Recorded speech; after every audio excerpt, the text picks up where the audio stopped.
एक ऐसा अद्भुत और ऐतिहासिक आयोजन जो केवल भारत नहीं बल्कि पूरी दुनिया में सबसे बड़े धार्मिक आयोजनों में से एक है। जी हाँ, महाकुंभ। स्वागत है आप सभी का टैग टॉक्स तारिक आलम खान, सीधा सा इंसान, आपका अपना चैनल जो लेकर आता है अप टू डेट इंफॉर्मेशन सिर्फ आपके लिए। आज हम बात कर रहे हैं महाकुंभ की, जहां आस्था, संस्कृति और आध्यात्मिकता का संगम होता है। तो चलिए इस दिव्य आयोजन के हर पहलू को करीब से जानते हैं। महाकुंभ का इतिहास हजारों साल पुराना है। मान्यता है कि समुद्र मंथन के दौरान अमृत कलश से 4 स्थानों पर अमृत की बूंदें गिरी। प्रयागराज, हरिद्वार, उज्जैन और नासिक। सर, कुंभ शब्द का अर्थ है घड़ा। जो मिट्टी का घड़ा होता है ना, जैसे गर्मियों में जिसमें पानी पीते हैं, तो कुंभ का अर्थ है घड़ा। और ये शब्द आया है अमृत के कुंभ से। एक समय था, बहुत प्राचीन समय में, सतयुग में, जब देवताओं और दानवों के बीच में भयंकर संघर्ष चल रहा था।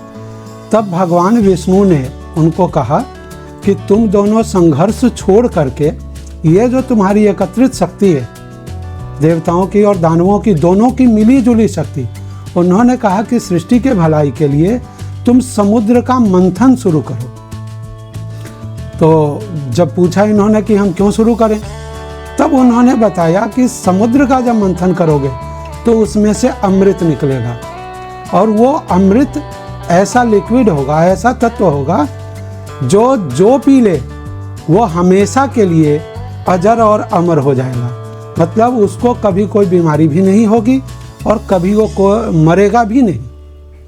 अमृत निकलने से पहले देवता भी मरते थे और असुर भी मरते थे, लेकिन जब अमृत कुंभ लेकर के भगवान धन्वंतरी प्रकट हुए, भगवान ने धन्वंतरी के रूप में अमृत कुंभ लेकर के प्रकट हुए, और उन्हीं भगवान धन्वंतरी ने आयुर्वेद चलाया और दुनिया के सभी वनस्पतियों में क्या गुण है, उनसे कौन सी बीमारियां ठीक होती हैं, उनसे मनुष्य का क्या कनेक्शन है, क्या लाभ है, इसको बताया।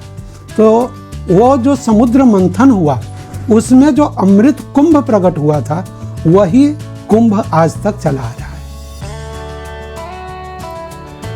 महाकुंभ में लाखों लोग केवल आस्था के कारण नहीं बल्कि एक गहरे आध्यात्मिक अनुभव की तलाश में आते हैं। यहाँ साधु संतों के प्रवचन, योग और ध्यान के शिविर और भक्ति से भरे वातावरण में मन को अद्भुत शांति मिलती है। लोग कहते हैं कि यहाँ आकर जीवन का वास्तविक उद्देश्य समझने का। महाकुंभ केवल धार्मिक नहीं बल्कि एक सांस्कृतिक आयोजन भी है। यहाँ देश भर से आए श्रद्धालु अपनी कहानियां, रीति रिवाज और परंपराएं साझा करते हैं। मेले में लगे स्टॉल्स पर अवसर मिलता है, आपको भारत की विविधता देखने को मिलती है। पारंपरिक भोजन, हस्तशिल्प और रंग बिरंगी वेशभूषा, सांस्कृतिक प्रस्तुतियां, संगीत और नृत्य महाकुंभ की रौनक को और बढ़ा देते हैं। महाकुंभ केवल एक धार्मिक आयोजन नहीं बल्कि एक शिक्षा का माध्यम भी है। यह हमें जीवन और प्रकृति के गहरे अर्थों को समझने का मौका देता है।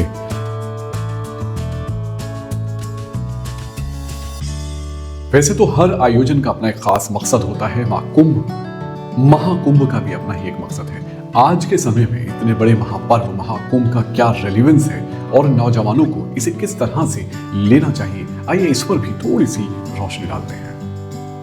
मैं आज के युवा लोगों को यह कहना चाहूँगा कि आप धार्मिक रूप से कुछ भी विचार बनाते हुए ग्रंथों के स्वाध्याय की ओर बढ़ें। सिर्फ किसी के कहने सुनने या फिल्म सीरियल देख करके अपना मन न बनाएं, क्योंकि ये सब चीज़ें, फिल्म सीरियल वगैरह, अपने नमक मिर्च मसाले के साथ। जब आप ग्रंथों को पढ़ेंगे तब आपको समझ में आएगा कि आपके पूर्वज कितना बृहत सोचते थे, कितना बड़ा सोचते थे, किन चीज़ों को कैसे व्यवस्थित किया है। यदि चंद्रमा के पृथ्वी के पास आने से समुद्र का जल उठ सकता है, तो बृहस्पति तो पृथ्वी से हजारों गुना बड़ा है, उसके पास आने से क्या पृथ्वी पर कोई प्रभाव नहीं पड़ेगा? और वो जो प्रभाव पड़ेगा उसी की गणना करके हमारे पूर्वजों ने यह कुंभ का पर्व रखा है। तो इसको समझने का प्रयास करें, विद्वानों को सुने, ग्रंथों को सुने और उसके अनुसार आचरण करें, क्योंकि हर चीज आप प्रैक्टिकल करके नहीं जान सकते। महाकुंभ में लाखों लोग केवल आस्था के कारण नहीं, बल्कि एक गहरे आध्यात्मिक अनुभव की तलाश में आते हैं। नहीं, बल्कि एक गहरे आध्यात्मिक अनुभव की तलाश में आते हैं। यहाँ साधु संतों के प्रवचन, योग और ध्यान के शिविर और भक्ति से भरे वातावरण में मन को अद्भुत शांति मिलती है।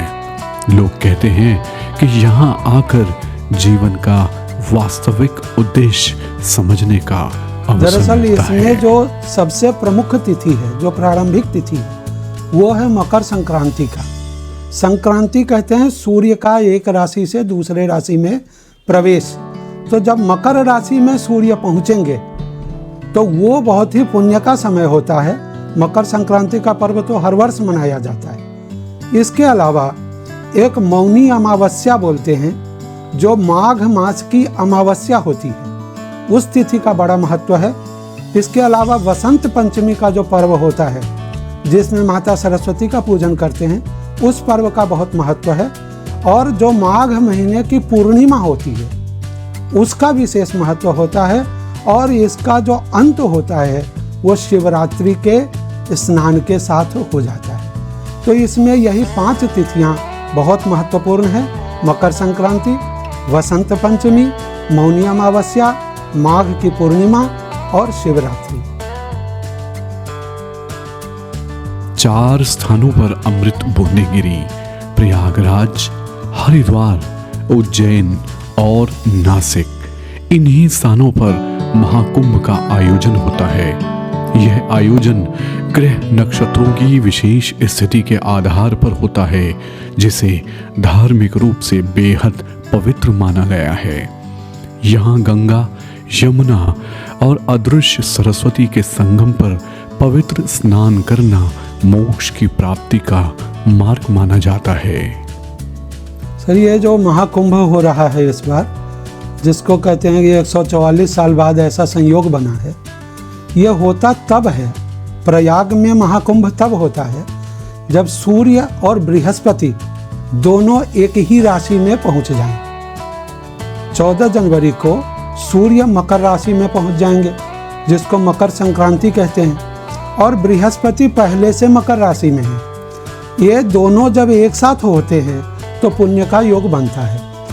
कहते हैं कि जब देवासुर संग्राम में अमृत का कुंभ निकला था, तो उसे लेने के लिए देवताओं और दानवों में युद्ध शुरू हो गया। तो उस कुंभ को लेकर के और जगह जगह रखा गया, और निर्णय के लिए जहाँ जहाँ युद्ध हुए और जहाँ जहाँ ये रखा गया, वहाँ कुछ कुछ अमृत की बूंदें उस समय में छलक करके गिर गई। उससे वहाँ कुंभ का योग बना। आप जानते हैं कि महाकुंभ जैसे विशाल आयोजन को प्रबंधित करना कितना चुनौतीपूर्ण होता है। करोड़ों लोगों की भीड़ को संभालने के लिए प्रशासन कई महीनों की योजना बनाता है। यहाँ यातायात, सुरक्षा और स्वास्थ्य सेवाओं का विशेष ध्यान रखा जाता है। साथ ही मेले के दौरान पर्यावरण को स्वच्छ और सुरक्षित रखने के लिए भी कई कदम उठाए जाते हैं। इसका जो धार्मिक महत्व आपने जो पूछा है, वो ये है कि एक बार कुंभ का जब योग बनता है, तो जहाँ कुंभ का योग बना है, वहाँ पवित्र नदियों में स्नान करने से अश्वमेध यज्ञ के बराबर पुण्य प्राप्त होता है। उसमें जन्म जन्मांतर के पाप नष्ट हो जाते हैं। हमारे पूर्वज ये जानते थे कि बृहस्पति का जो एक चक्र है, ये 12 वर्ष का ही है। तो बृहस्पति हर 12 वर्ष बाद उसी राशि में पहुंचते हैं और इसलिए 12 वर्ष के बाद एक कुंभ मेला का आयोजन होता है। इसमें अनेकों अश्वमेध के बराबर, अनेकों कन्यादान के बराबर, हजारों गायों को दान करने के बराबर पुण्य प्राप्त होता है। और प्रयागराज में तो रामचरितमानस में कहा गया है कि निरखत जन्म कोटि अघ भागा, मतलब प्रयागराज में जो संगम का दर्शन कर लेता है उसके करोड़ों जन्मों के पाप भाग जाते हैं, नष्ट हो जाते हैं। ऐसा महात्म्य है। तो धार्मिक रूप से इस कुंभ मेला का बहुत बड़ा महात्म्य है।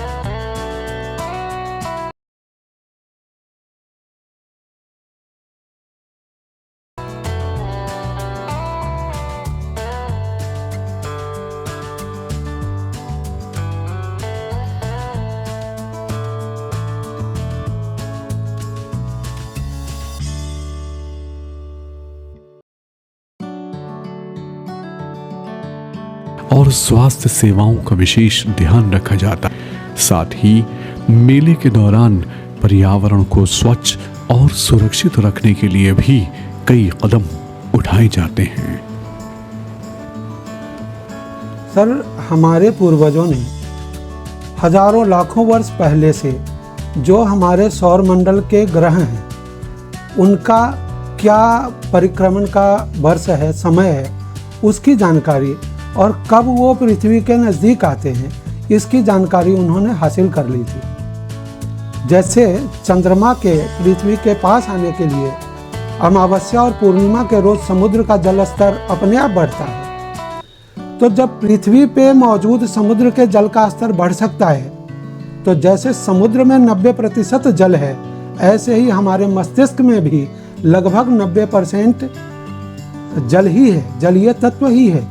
तो हमारे मस्तिष्क पर भी अवश्य प्रभाव पड़ता है। और जब चंद्रमा इतना छोटा होने पर इतना ज़्यादा प्रभाव डालता है तो बृहस्पति तो पृथ्वी से हजारों गुना बड़ा है, उसका कितना प्रभाव होता होगा, मंगल का कितना होता होगा, सूर्य का कितना होता होगा।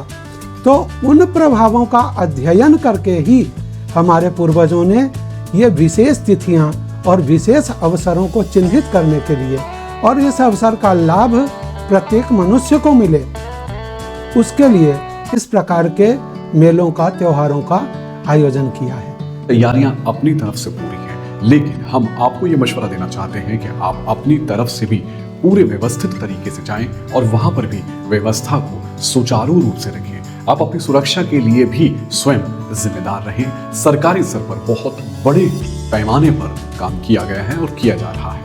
जाने से पहले अगर आपको कुछ बेसिक जानकारियां चाहिए, इस वेबसाइट पर जा सकते हैं जो कि सरकारी वेबसाइट है।